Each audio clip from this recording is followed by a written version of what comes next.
Right, so there are warning signs following the local elections for the Greens and independent candidates, and you might be surprised to hear me saying such things following what were ostensibly very successful local elections for them, having snatched seats from all parties, having hurt these parties and their aims, and it has been brilliant to see that. A lot more people appear to be finally turning their backs on establishment parties, so much so that now we're looking at hung Parliament territory, according to an extrapolation by Sky News. However, as many people who pay attention to such things know, local election results are not always a good indicator of general election voting intention, though certainly you can pick out factors that do carry over. There are lessons to take away from this for Green and prospective independent parliamentary candidates too, though, and they really ought to take note if they're going to genuinely cut through at that higher parliamentary level, though. Right, so brilliant results for my party, the Green Party, and for independent candidates up and down the country in this year's local elections. The Greens now have 812 councillors nationwide, having added another 74 seats to their total, more than they've ever held before. They've now become the largest party on Bristol City Council, Hastings Borough Council and Stroud District Council. They took 9 council seats in Maidstone off the Tories and took seats off Labour all over the place too.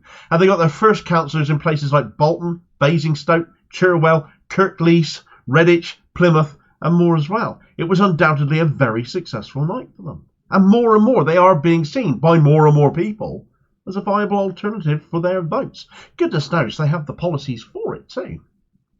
As for the independents, many of these candidates have been created in no small part by the actions of Keir Starmer and his changed Labour Party, though of course independents are always a feature in local elections, which despite Starmer's protestations are not more popular, I might add, his policies, they are undoubtedly less so.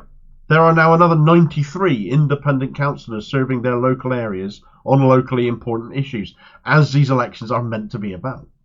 I've covered numerous resignations of Labour councillors and discussed at what Labour have been saying they'll do in power and their unequivocal support for Israel, despite the genocide they're committing, which has also been a factor in these elections. And Labour have frankly reaped what they've sown in that regard. One area I covered, if I give an example, was Pendle, which saw a swathe of councillor resignations between Pendle Borough Council and 2 town councils of Nelson and Briarfield within the Pendle Borough area. 20 Labour councillors all told resigned just a month ago.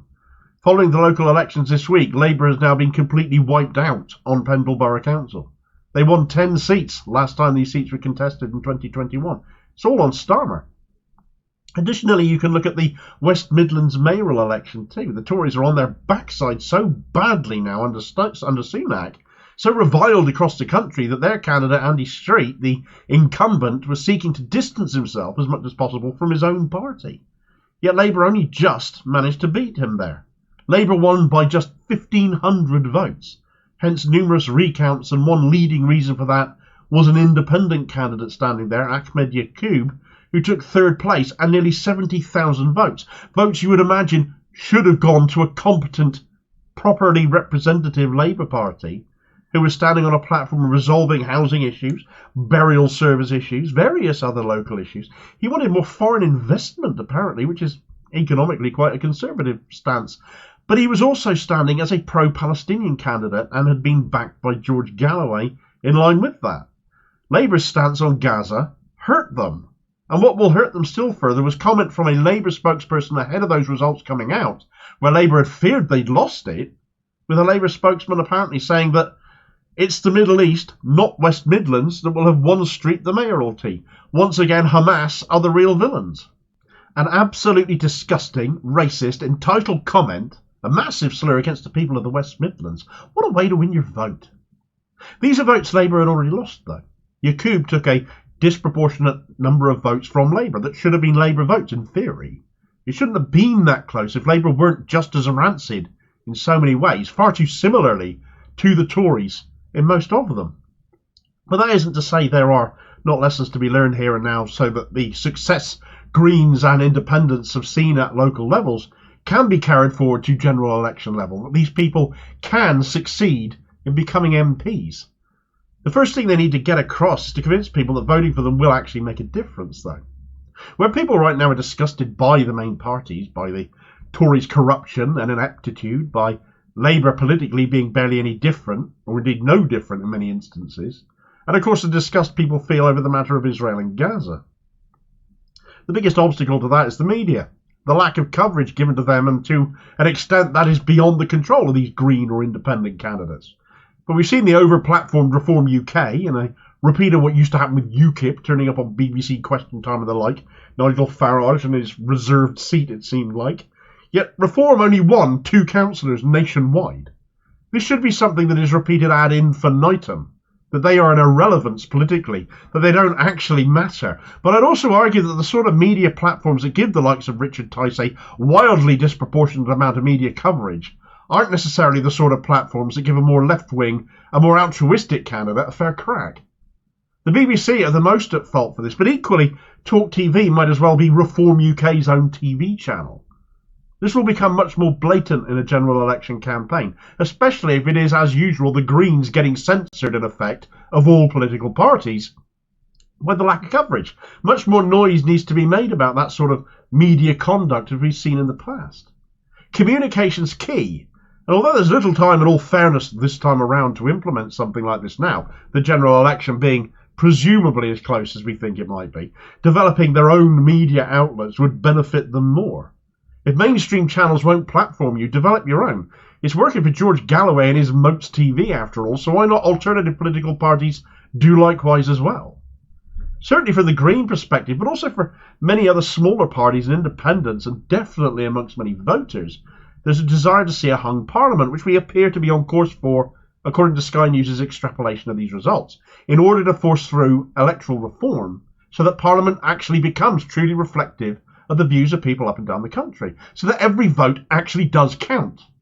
So in that vein, in order to achieve that goal, and this might sound completely counterintuitive coming from a Green Party member such as I am, I really do think conversations need to happen between the Greens and independent candidates, and possibly other smaller parties. I'm thinking, for example, the Liverpool Community Independents, for instance, so that candidates working towards the same aim, with delivering everything else these parties of independence stand for hinges upon, should seriously consider not standing against each other in some areas. There's a means to an end situation here right now. There will be time after the reform happens to stand for everything else you believe in and against each other to make the cases for that going forwards once that is done. But until first past the post is toppled, everything else will end up remaining academic. Where there is common ground, use it, don't fight it. A key issue that I've heard come up, and this has actually led to people sticking with what they know and still choosing to back Labour or whoever at the end of the day, has been a lack of knowledge about what a given party or independent stands for. Now I can say as a Green that all policies for the Green Party is on the Green Party website. It's unique amongst all political parties that it's there all the time, not just at election time. And they email you all the time with updates as well.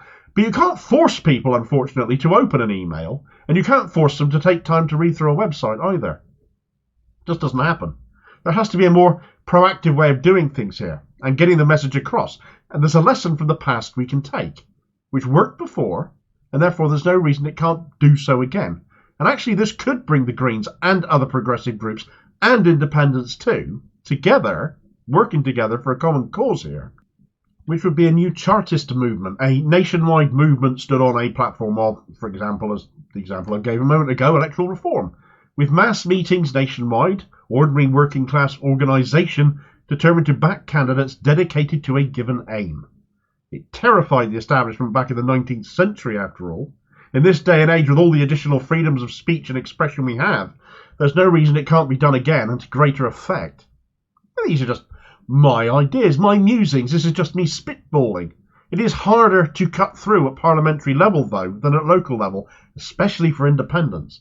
However, more and more of them are standing at that level, and they're being financed locally by their own communities to enable them to do so.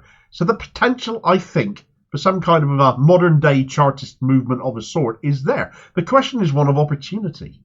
We don't have long before a general election. There isn't long for alternative candidates to get some much-needed cut-through. I hope as much as the Greens, all manner of independents and other progressive candidates had great success this week, that they are looking at what not only worked for them, but what didn't, and still isn't, and what they need to do to make sure they get heard by the people who need to hear them. Meanwhile, for as much as Green and independent success shouldn't be played down either, massive congratulations to everyone who took part, stood up to be counted, Labour narratives of success are pretty dishonest when you drill down into their results overall, as I did here on this video recommendation for you to consider watching next. And I'll hopefully catch you on the next vid. Cheers, folks.